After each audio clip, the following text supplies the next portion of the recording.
Fala, my friends! Tudo bem com vocês? Bem-vindo mais uma vez ao canal do Peregrino.com. Eu sou o Anderson Friend e também recomendamos as nossas outras plataformas de conteúdo, como o nosso site do Peregrino.com e também a nossa conta no Instagram, o nosso perfil no Instagram, com a mesma proposta que nós temos aqui no canal, nos vídeos e também no site. Hoje nós vamos falar de um assunto, conforme você já deve ter visto na thumb, a eternidade passada e a tragédia cósmica. Nessa série de vídeos que nós vamos falar sobre esse assunto, sobre essa matéria, o pecado, ele causa mal, ele desajusta, ele causa o caos, a rebelião, o pecado, a desobediência. O quão difícil também a gente quer apresentar nessa série de vídeos, esse aqui é só o primeiro, o quão difícil foi para Deus salvar e recuperar a sua criação. Nós olhamos sempre para a salvação pela graça, porque é isso que o homem sente em relação à salvação. Ele sente que foi salvo pela graça porque de fato é oferecido essa bendita salvação, essa redenção pela graça. Mas no lado de Deus, a salvação foi pela justiça. Deus utilizou a sua mais alta justiça. E nós vamos aprender, e nós vamos refletir, nós vamos meditar por que foi necessário toda a justiça de Deus no processo redentivo. E nesse assunto, que nós vamos dividir entre a eternidade passada, começando hoje falando um pouco, claro, my friends, eu não tenho condições de esgotar o assunto, de aprofundar, trazer grande luz sobre o tema. Eu entendo que há muitos outros irmãos com muito mais capacidade, com muito mais fulgor espiritual para falar disso. Mas como a série, ela tem que começar com essa divisão, a eternidade passada e depois a tragédia cósmica, eu vou ter que apresentar, inevitavelmente, um pouco do meu entendimento, daquilo que eu venho ganhando de Deus com relação ao assunto da eternidade passada, da coeternidade de Cristo com o Pai e da beleza da divindade pré-temporal. E é lógico que nós vamos adentrar esse assunto, dividindo esse assunto, avançando esse assunto, até a gente chegar na queda do homem e da gente entender a bendita operação justa de Deus na recuperação da sua criação. O homem foi salvo por Deus de maneira justa. E nós vamos chegar nesse ponto porque Deus teve que lidar de forma crucial, de forma fundamental com o pecado. E a tragédia cósmica, ela é uma relação em que o cosmo, direto ou indiretamente, é afetado por meio de ações que não temos total clareza, mas que existem através da Bíblia. Então vamos começar com o assunto da eternidade passada. Não tem como a gente iniciar sem ler o Evangelho de João, capítulo 1, versículo 1. Para isso, my friends, eu vou usar a boa e velha tradução brasileira. Vamos lá? O texto diz assim: no princípio era o Verbo, e o Verbo estava com Deus, e o Verbo era Deus. Vamos ler também o versículo 2. Ele estava no princípio com Deus. Tudo foi feito por ele, e nada do que tem sido feito foi feito sem ele. Esse aqui é o versículo 3. Então eu li do versículo 1 ao versículo 3. Essa é a passagem que todos dizem, os que percebem essa temática universal da Bíblia, vão dizer que essa é a primeira passagem, pelo menos de forma cronológica, a primeira passagem bíblica. E aqui nós lemos o substantivo no princípio. Essa sentença, no princípio, que vem do grego arche, só para você ter uma ideia, arqueologia também vem de arche. Arche é princípio, primórdio, remoto, longínquo, antigo. E arqueologia é o estudo dos artefatos, das coisas antigas, né? Também tem a palavra arcanjo, que no grego é archeangelos. O arche indicando que esse anjo é um anjo primordial, um anjo antigo, talvez seja das primeiras criaturas angelicais, se não a primeira classe de criaturas angelicais, não só pelo tempo, mas também pela excelência dessa categoria. E nessa classe nós temos, por exemplo, o arcanjo Miguel, também vem da palavra, dessa raiz, dessa palavra arche, longínquo, algo remoto, algo antigo, algo bem primordial. Bom, é importante a gente notar aqui que a palavra princípio, ela vem de uma preposição dativa grega, que é o en. Curiosamente, o en no grego ele é muito parecido com o en no português, pelo menos neste caso. O en aqui ele é como se fosse uma ação indireta, aquilo que no português a gente chama de objeto indireto, para a gente usar, de repente, uma preposição para conectar alguma coisa. na oração da frase. Pois bem, aqui tem um artigo o. Então, em mais o, para nós falantes de português, ficaria no. Interessante que, ao olharmos de fato no texto grego, esse artigo é totalmente inexistente. E faz todo sentido. Por quê? Porque esse princípio, ele não está querendo marcar um tempo. Ele não está querendo marcar uma espécie de início. Então não tem como você usar esse no princípio. Isso não tem tempo, meus irmãos. Como que eu vou marcar figuras eternas, como o Pai e o Filho, dentro de uma dimensão temporal? E parece que o fato da Bíblia eliminar o artigo aqui é justamente para não cronometrar, não colocar o cronos, não colocar o tempo. Então, a melhor tradução seria em princípio, né? Não no princípio. Em princípio era o Logos, ou estava o Logos, ou existia o Logos, ou havia o Logos. Estava ali o Logos em princípio. O que quer dizer? Que o Logos sempre estava ali. E o Logos estava ante Deus. A palavra Logos é uma palavra muito potente, principalmente depois que ela ganhou contornos filosóficos de pensadores gregos, que nada mais é do que resumir Deus. Logos é a razão de Deus, a mente de Deus, as questões de Deus, as respostas de Deus. Então, Logos é uma palavra que tem a ver com essa carga de representatividade divina. E ninguém podia assumir essa palavra que não fosse o nosso amado Senhor Jesus. Então, Logos, que muitas das vezes é traduzido por verbo, em algumas outras traduções por palavra, estava em princípio, ou seja, existindo coeternamente, não no princípio, porque a hora que eu falo no princípio eu marquei o tempo, por isso que eu não posso pôr o artigo, e a ausência do artigo ela faz todo sentido para a gente dar essa conotação da eternidade, mas também de você entender o acesso remoto dessa experiência. Você está acessando remotamente algo que não tem tempo, e vai faltar obviamente, palavra para isso. Mas como você tem que determinar isso em alguma espécie de descrição, a palavra, em princípio, é a única que resta. Mas, tirando o artigo, a gente consegue fazer com que a palavra princípio faça o papel de demonstrar algo que, na verdade, não tem a ver com o princípio, mas tem a ver com a eternidade. Posto isso, my friends, vamos agora olhar a questão da pessoa de Jesus. Ela está ali com o Pai, a pessoa de Jesus, a pessoa do Logos, comungando, tendo comunhão. Parece que é uma órbita entre o Filho e o Pai, e eles ali orbitando. Tudo que existia nesse período era Deus, nada além de Deus. A família divina, Pai, o Filho e o Espírito Santo.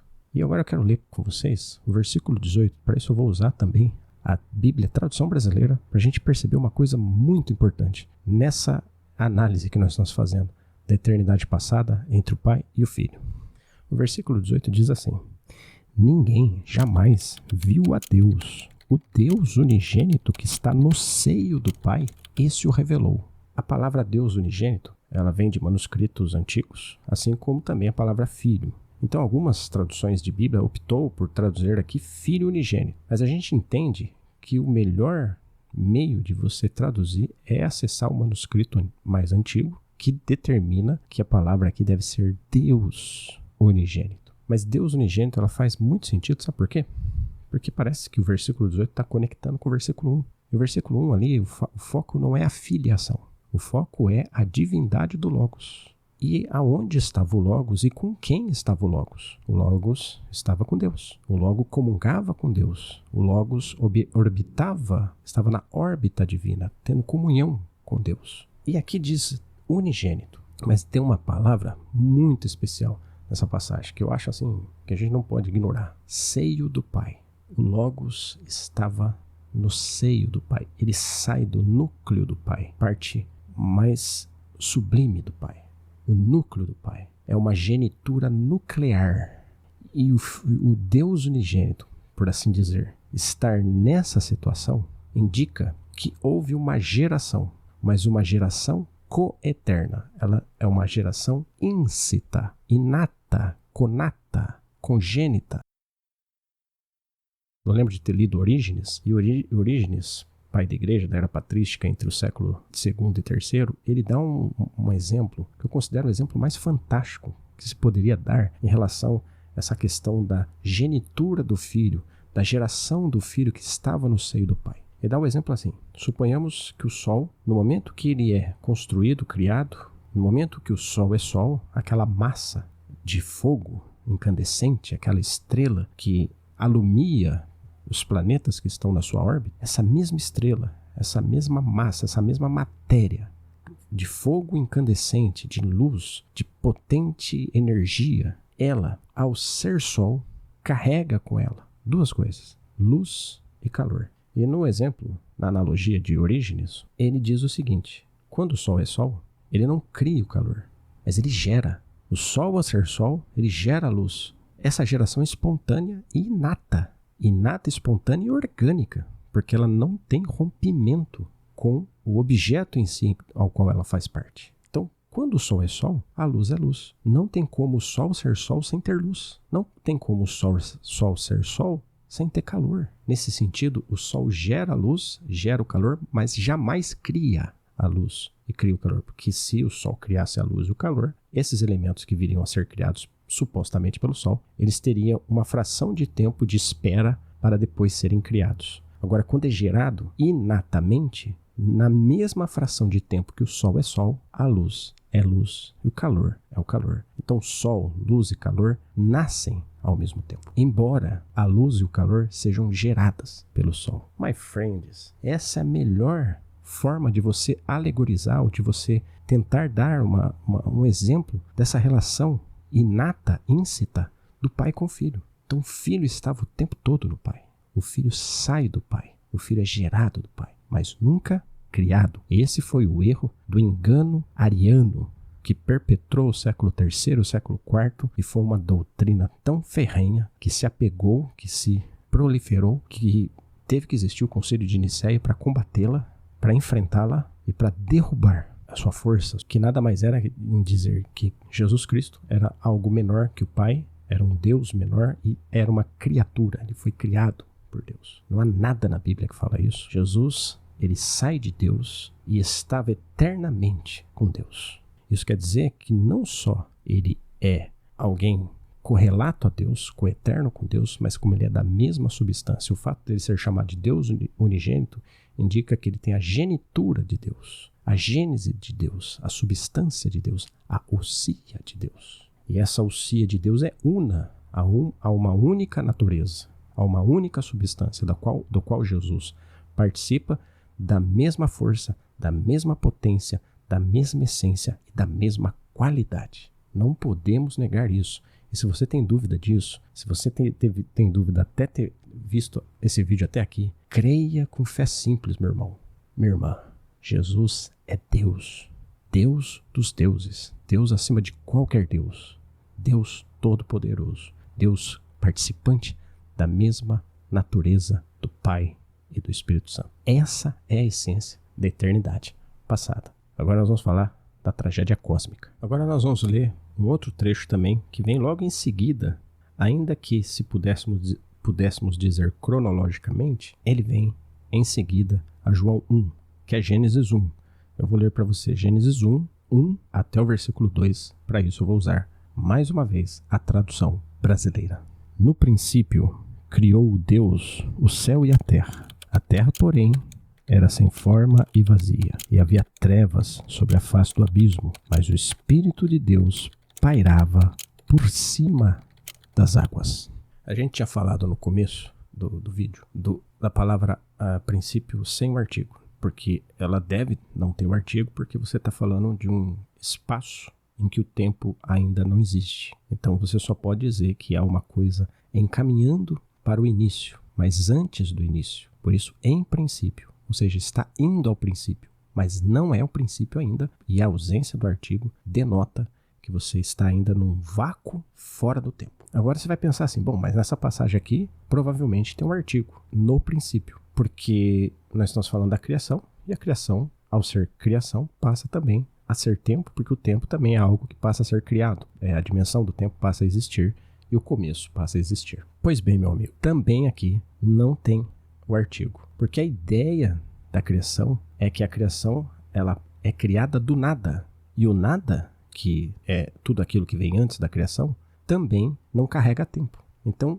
A tradução também no original aqui é em princípio e não no princípio, tanto no hebraico quanto no grego. Grego porque eu estou me referindo aqui à tradução da Septuaginta, que é a versão grega do Antigo Testamento, uma versão fiel à tradução hebraica de Esdras, provavelmente, ao que tudo indica, por 70 eruditos judeus que fizeram essa tradução para espalhar o Antigo Testamento, a Torá, o texto sagrado dos judeus, para os judeus espalhados dentro da cultura helenista. Então, por isso que vez ou outra eu vou usar aqui a Septuaginta, juntamente com o texto hebraico.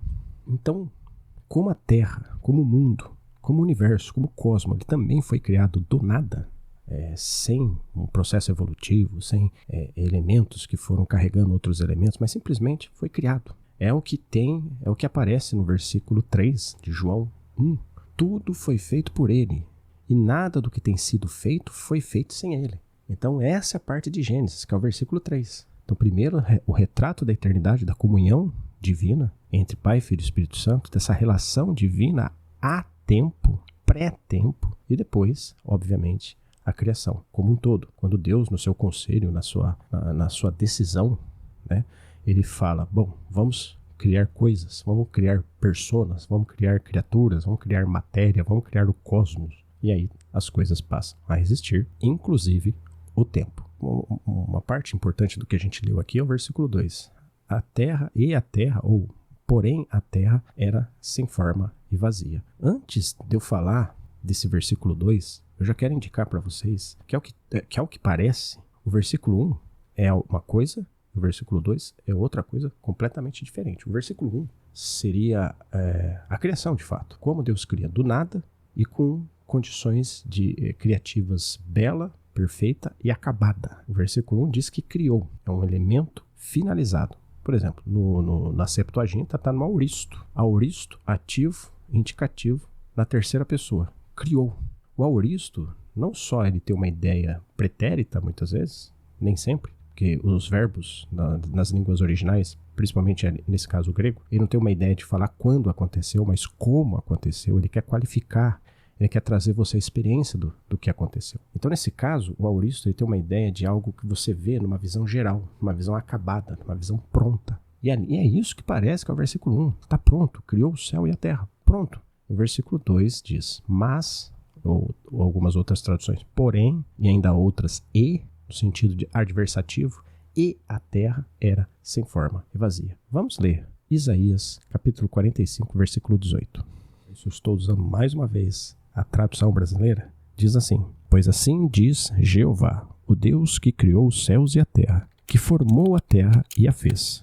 Ele a estabeleceu, não a criou para ser um caos, mas formou-a para ser habitada. Eu sou Jeová e não há outro. My friends, nós vamos ir e vir nessa passagem aqui, talvez mais de 2 vezes. Eu estou só lendo a primeira, mas a gente vai ter que retomar ela, porque vocês vão entender o motivo de voltar a essa porção. É muito rico e muito esclarecedor. Por isso que nós temos que olhar para o texto hebraico e para o texto grego, nas nuances da língua. Aqui eu não estou falando de manuscritologia, porque a gente sabe que o texto massorético teve os seus problemas, mas não entrando nessa questão, entrando na questão da língua hebraica. Isso é muito importante. O hebraico é tão rico que às vezes o grego não consegue alcançar certos pontos semânticos do hebraico. Como, por exemplo, o hebraico ter formas de falar, às vezes você fala de uma forma una, indicando uma coisa plural, uma ideia coletiva. Você fala uma forma una, indicando mais de uma coisa, na verdade.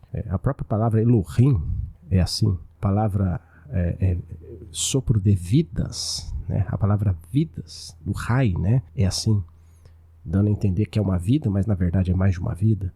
Aquele plural escondido dentro da palavra. Isso é coisas assim que facilitam muito a gente entender palavras que a gente não conseguiria explicar simplesmente com a palavra. Então o hebraico tem uma riqueza tão grande na sua palavra que a palavra explica a palavra. Por exemplo, a palavra Elohim é a Trindade, mas a palavra Elohim é Deus. Mas em suma, se você for ao pé da letra, pegar a palavra na sua máxima essência, ela significa deuses. Mas é claro que ela não está falando de deuses no plural. Ela está falando de Deus na sua essência coletiva, na sua essência pluralizada. É um singular pluralizado. é uma coisa que é una por um lado, mas ela é pluralizada, ela é tripla por outro. Por isso que o hebraico é muito importante. E por que eu estou dizendo isso? Porque a gente vai perceber aqui que existem verbos, expressões, substantivos, qualificações do hebraico que nos dão um entendimento muito claro de certas coisas. Aqui eu quero já fazer um adendo. Não deixe de assistir os outros vídeos dessa série se você não concorda que o versículo 2 ele retrata um efeito, um resultado de algo que vem de uma coisa entre o versículo 1 e o versículo 2 que a gente não tem total clareza. Se você não concorda com isso, se você não pensa assim, se você pensa nos 6 dias como a totalidade da criação, que a Terra tem 6.000 anos, etc., não tem problema, não tem problema. O assunto principal não é o tempo da Terra, o assunto principal aqui não é a idade da Terra, o assunto principal aqui é Deus recuperando o homem de forma justa. Por isso que nós temos que falar da eternidade passada, por isso que nós temos que falar dessa tragédia cósmica, para a gente chegar no ponto nefrálgico, no ponto realmente crucial, que é Deus tratar e resolver de forma drástica com tudo isso. Bom, mas vamos elucidar essa porção. O versículo 2, ele tem um conectivo, uma conjunção. No hebraico é o vav e no grego é o dé. Mais uma vez falando do grego por causa da Septuaginta. O dé é uma conjunção que geralmente faz o papel de uma conjunção adversativa, uma conjunção causal, uma coisa que representa uma causa através de representa uma causa que vem depois e representa uma adversidade para contrariar alguma coisa que foi dita antes ou que apareceu antes no texto. Então, o que o dé aqui, ele aparece aqui? Se nós estamos narrando a criação. Alguns vão dizer assim, mas primeiro se intitulou, né? Criou Deus o céu e a terra, e depois deu detalhes de como foi criado o céu e a terra. Eu pergunto, mas então por que essa conjunção aparece? Por que esse conectivo? Né? Pensa comigo. Criou Deus o céu e a terra, mas a terra era sem forma e vazia. Esse mas é o conectivo que eu estou mencionando aqui. Não dá um ar crítico? Parece que se você coloca esse conectivo e ele fica meio deslocado com o restante da narrativa do texto. Porque, na verdade, o versículo 2 está fazendo uma crítica ao versículo 1 por causa desse conectivo. E vou te dizer o porquê. Criou Deus o céu e a terra, porém a terra era sem forma e vazia. Você entende que o versículo 2 ele faz uma crítica ao versículo 1? Imagine você falando assim, o pedreiro fez a casa, levantou a casa, porém a casa estava com problemas na sua fundação, porém a casa estava com problemas no telhados, porém a casa estava caótica. Entende? Se eu for falar que o pedreiro fez a casa e coloco um mas, na verdade eu vou dizer que ele fez a casa, porém a casa não estava legal. Agora, pasmem. O hebraico, ele tem 3 formas de indicar processos criativos, se é que eu posso dizer assim. A primeira forma é o bara. E no grego, o bara, na versão da Septuaginta, utilizando a língua grega, seria como epoiesen. Epoiesen e o bara. O que quer dizer epoiesen e o bara? O bara significa que você cria uma coisa a partir do nada. É um processo criativo inicial, sem interferência de qualquer coisa. Não há matéria-prima inicial. Ele é o nada e do nada há algo. Do nada nasce algo. Do nada aparece algo. Isso é criar. É o bara. É mais ou menos aquilo que está em Romanos. E ele chamou as coisas que não são como se fossem.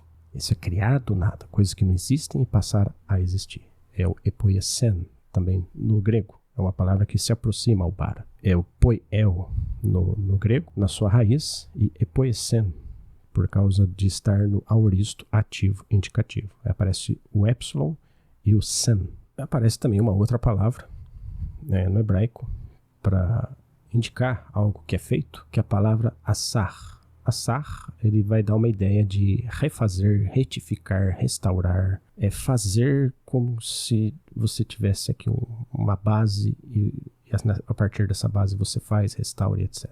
E tem o verbo yatsar. O verbo yatsar é você fazer algo com ideias, com fins de modelagem, é você formar, é você moldar. O assar, mais ou menos, seria como se você falasse assim, o marceneiro fez uma mesa. O marceneiro ele não criou a mesa. Por que não criou? Porque ele pegou a madeira e através de ferramentas e da sua própria habilidade, ele constrói uma mesa. É diferente de criar uma mesa do nada. Então, o marceneiro ele é capaz de fazer uma mesa, mas ele não é capaz de criar uma mesa. O criar, volto a dizer, é o bara, o epoiesen. Agora, com isso em mente, Como que a gente lê Gênesis 1? Gênesis 1 criou Deus o céu e a terra. Bara, né? Bara céu, bara a terra. Porém, a terra estava sem forma e vazia. Note que quando ele fala porém, a terra estava sem forma e vazia, ele não cita o céu. Porque se houve um problema entre o versículo 1 e o versículo 2, que talvez a gente não tenha total clareza do que seja, mas a gente sabe que houve, por causa desse conectivo que diz mais a terra, e não cita os céus, é um indicativo que só a terra foi afetada, exceto o céu atmosférico, que é o céu que faz parte da terra, que é o céu que está ali próximo da terra, e também ali algum pouco acima da terra, entre o rompimento atmosférico e a terra. Bom, enfim, mais ou menos nessa região. Então ali o céu provavelmente precisava ali de uma restauração também. Devia estar cheio de detritos ali, assim como gases e elementos que possam estar residindo ali naquela expansão que precisaria de um reparo. Agora vamos pegar e vamos olhar para Isaías 45, 18 novamente. Lembra que eu falei que a gente ia voltar para esse texto? Mas agora com essa ideia dos verbos de criar, né? Dos verbos bara, assar e yatsar, tá? Lembrando que o yatsar tem o equivalente grego, que é o plaço, ou o eplacem, no caso de estar no aoristo. A Bíblia, distinguindo esses verbos, não pode passar desapercebido na nossa análise. Voltemos agora para Isaías 45, 18.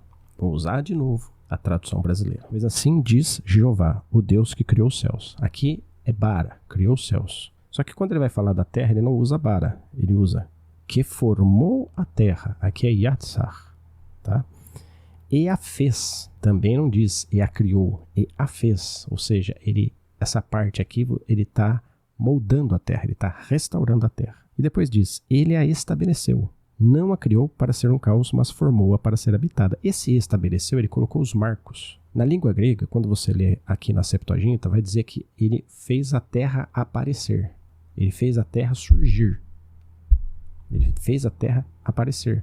Você nunca percebeu que quando, na restauração dos 6 dias, quando Deus começa a falar, né, ele fala, apareça a terra, haja não sei o que, e as coisas vão aparecendo, simplesmente vão aparecendo. Haja luz, aparece a luz. Não é que ele criou a luz naquele momento, a luz ela estava deslocada, alguma coisa estava tampando a luz. Quando ele fala haja luz, ele está chamando a luz a aparecer. E a terra a mesma coisa. Quando ele determina que a terra apareça, ela sai da inundação aquática que está ali naquele momento de caos e aparece a porção seca.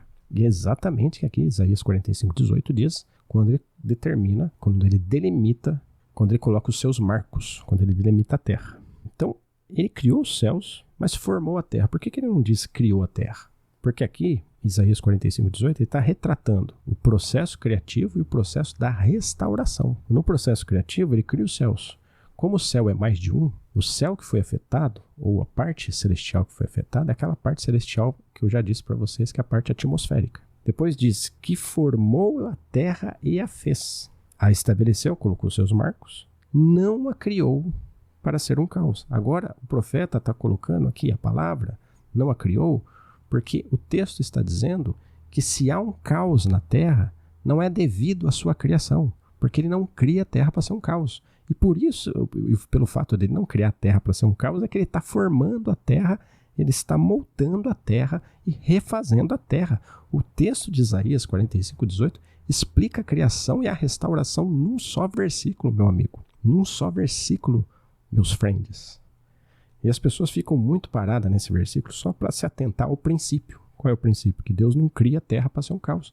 Mas não percebe essa divisão entre fazer, formar, moldar a terra e dele criar os céus. Então, o que indica aqui pelo texto, os céus, na sua máxima essência, não foi afetado. Os céus mais altos não foram afetados, mas a terra foi afetada, por isso que a terra ela precisou ser formada, moldada e restaurada. Que tremendo! E a partir do momento que ele começa a formar a terra, ele a estabelece, porque ela está inundada. Então ele coloca e determina os seus marcos. Então o que a gente aprende aqui no texto de Isaías 45, 18 é que Deus, é um princípio, Deus não cria caos. Mas a gente aprende outra coisa, que Deus formou a terra, que ele moldou a terra. Então ao nos ensinar que ele não cria o caos, e ao nos ensinar que ele molda a terra, Ele está dizendo o seguinte, ele não criou o caos da terra, do versículo 2. E também está dizendo, eu arrumei a terra, a partir do versículo 3. Que tremendo, meus irmãos. O texto, nas suas nuances, naquela sua delicadeza das entrelinhas, porque é tão delicado isso, porque se a gente passa um pouquinho para o lado, um pouquinho para frente, um pouquinho desapercebido, a gente não nota esses detalhes tão ricos. É bem verdade que a Bíblia não tem o interesse de nos ensinar essa coisa do caos. O interesse da Bíblia é falar do Senhor, é falar da relação do Senhor. Então, como a relação do Senhor é mais importante, Deus vir salvar o homem, Deus vir recuperar a humanidade, Deus vir e desenhar o seu processo, o seu projeto redentivo, de trazer o novo homem para si, de colocar o homem no projeto de Deus, de propósito de Deus de ter uma nova raça, que adora, que vive para Deus, etc. Esse o propósito da Bíblia. No entanto, a Bíblia deixa suas pistas propositadamente. Ela deixa pequenos detalhes para que a gente possa ver, seja através de um verbo, seja através de uma palavra que parece que é igual a outra, mas na verdade é totalmente oposta ou está explicando melhor a outra palavra que foi dita, como no caso de criar os céus e formar a terra. Enfim, detalhes ricos, meus irmãos, que o texto deixa para nós. Então a terra não foi criada de forma caótica, conforme aparece no versículo 2. Além disso, o verbo que está ali, e era sem forma e vazia, ele pode muito bem também ser traduzido por algo que dá uma ideia de mudança de estado. Tá? Esse verbo, raiar, no grego, ele é traduzido pelo imperfeito, en, né? Que também não tem uma ideia de tempo. A ideia é muito mais de retratar alguma coisa ali. O imperfeito no grego, por exemplo, a função dele é você obrigar você a ver os detalhes, porque como ele não está acabado, ele está como se fosse uma coisa em processo, então ele está querendo mostrar para você a cor, a distância, o que é, sabe? A percepção disso, o detalhe daquilo. Isso é o que o imperfeito faz. Não necessariamente ele está sendo conjugado no futuro, no presente ou no passado.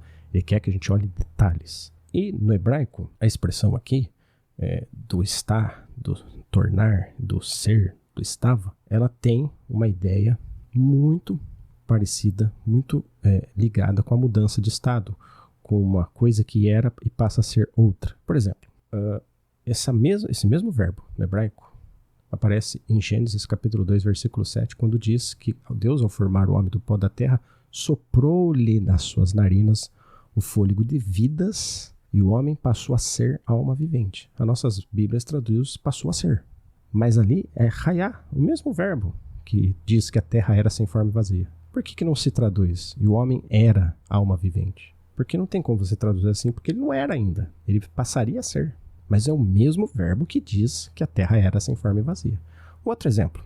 Em Gênesis capítulo 19, versículo 26, diz que quando a mulher de Ló, ao olhar para a fumaça da cidade, ela é instantaneamente transformada numa coluna de sal. Ali o texto, nas nossas traduções, ou em boa parte delas, diz que a mulher se converteu numa estátua de sal ou tornou-se uma estátua de sal. Também ali é o mesmo verbo que está vertido aqui, no versículo 2 de Gênesis 1. E ninguém diz ali, e a mulher era uma coluna de sal. Mas diz, e a mulher tornou-se uma coluna de sal. Por quê? Porque ela não era, ela viria a ser uma coluna de sal. Então aqui não há nenhuma penalização, se a gente pudesse traduzir, uma vez que está no perfeito, então necessariamente a gente tem que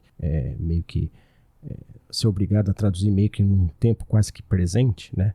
Algo do tipo, mas a terra torna-se um caos. A terra torna-se ou tornara-se um caos. E é necessário fazer essa reflexão por causa da conjunção. Algumas Bíblias traduzem por mas, outras Bíblias traduzem por porém, e algumas outras por e, no sentido adversativo. Mas se é adversativo, então está indicando que a terra, por meio dessa conjunção adversativa, viria a ser uma coisa que ela não era antes. Por isso que você pode traduzir, sem nenhuma penalização do texto, algo do tipo: em princípio, criou Deus o céu e a terra, mas a terra se tornou sem forma e vazia.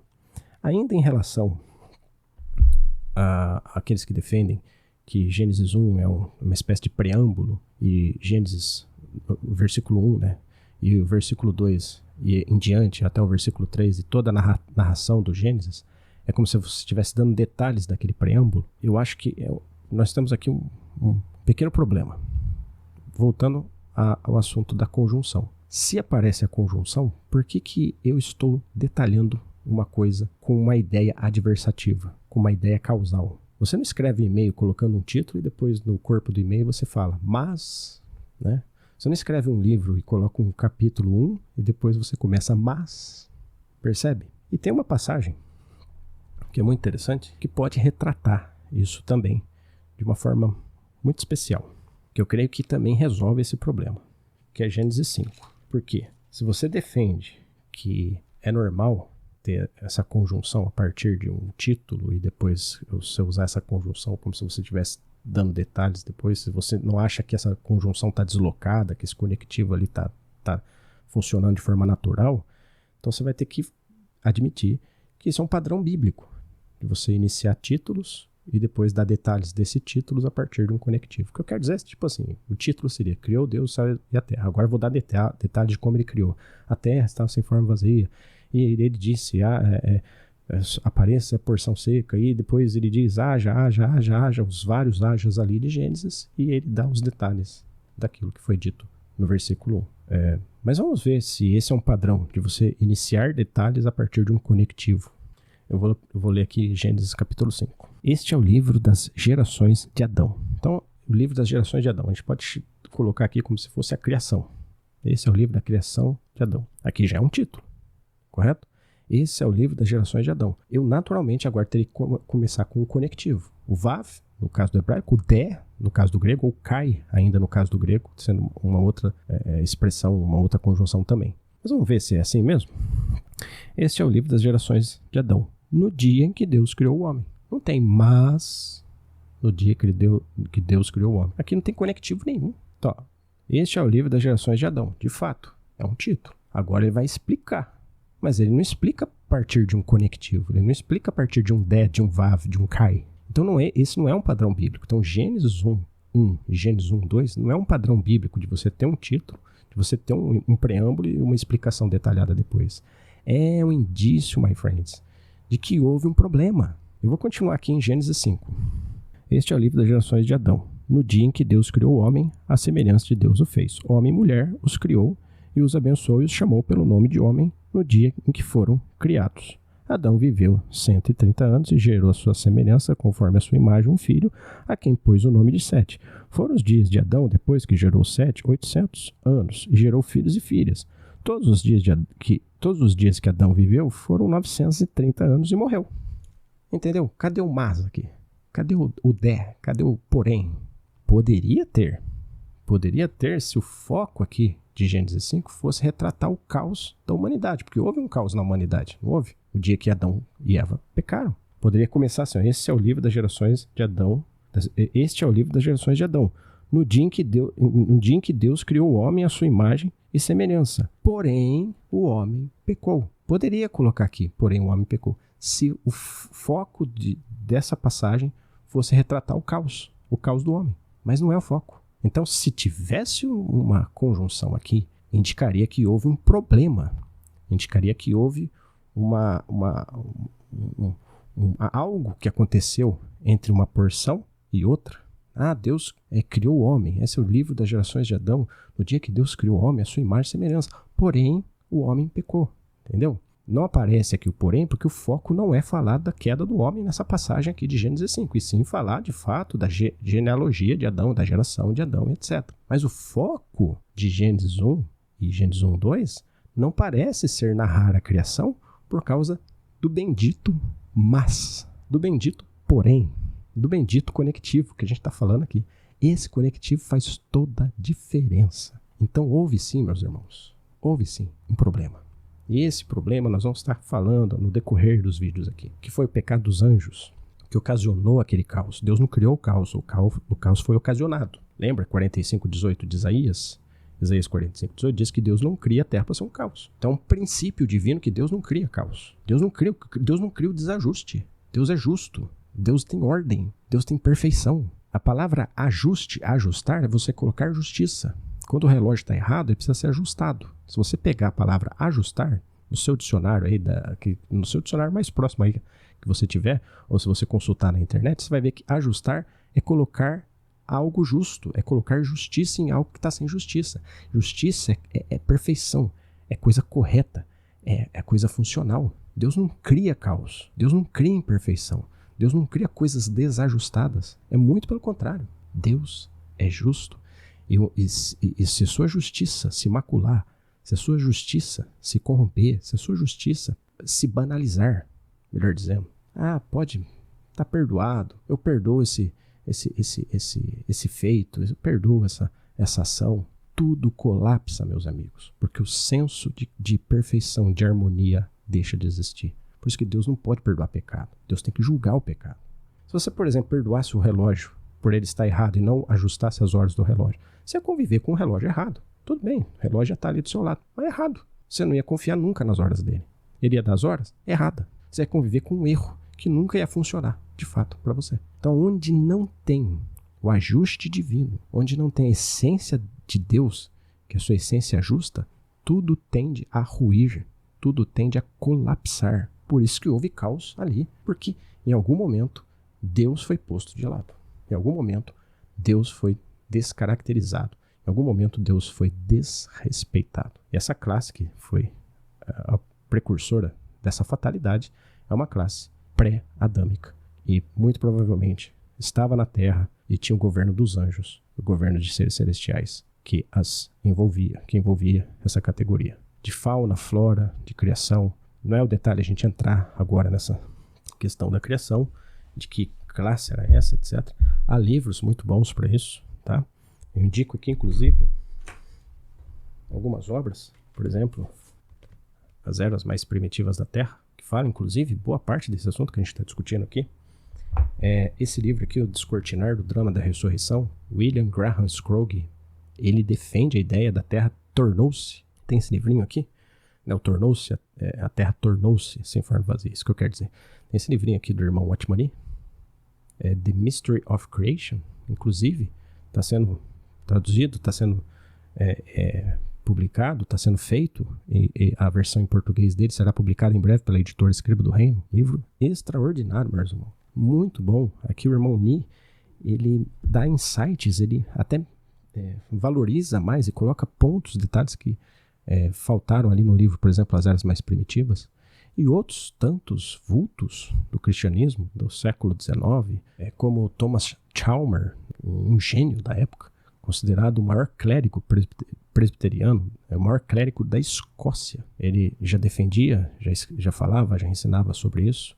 Eric Sauer escreveu o seu livro The King of the Heart, também fala com detalhes sobre essa questão. E também Arthur Costense, que escreveu Without Form and Void. A temática desses eruditos aqui é tentar fazer uma conciliação mais científica, né, que não é bem a ideia.